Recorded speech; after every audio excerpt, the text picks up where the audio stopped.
Grand jury indicted an Austin police officer in connection with the shooting death of a South Austin man. Daniel Sanchez shot and killed Rajan Munasinga while responding to reports of a man pointing a gun inside his home.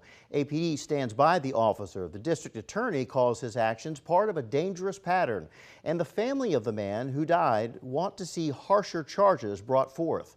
KXAN's Brianna Hollis walks us through this complicated case and takes a look at the cases of other officers recently indicted.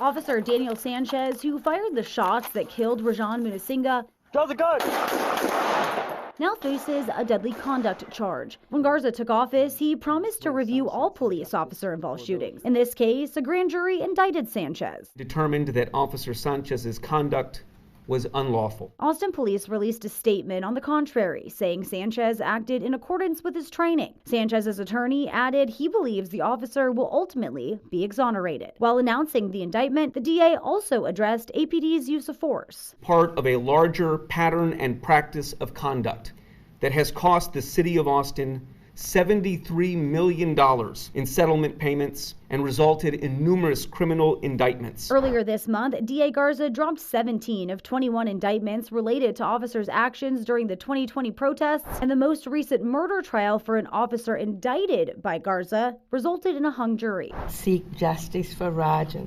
In this case, the family of Munasinga says they're grateful for this indictment, but want to see more charges as they continue to grieve.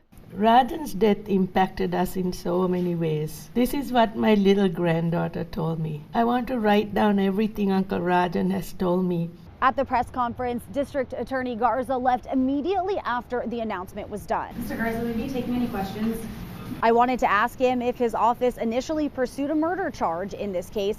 I also plan to ask about his confidence in securing a conviction after he recently dropped more than a dozen indictments against other APD officers. We sent those questions to his office after the fact. We're still waiting to hear back, and we will let you know if we get a response.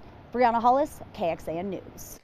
APD says Officer Sanchez will remain on administrative leave pending the outcome of this indictment. Giving you some context now, if you're wondering about this specific charge, it is one that we've talked about with attorneys before. Deadly conduct differs from murder or manslaughter, mainly because no one has to actually sustain injury or die.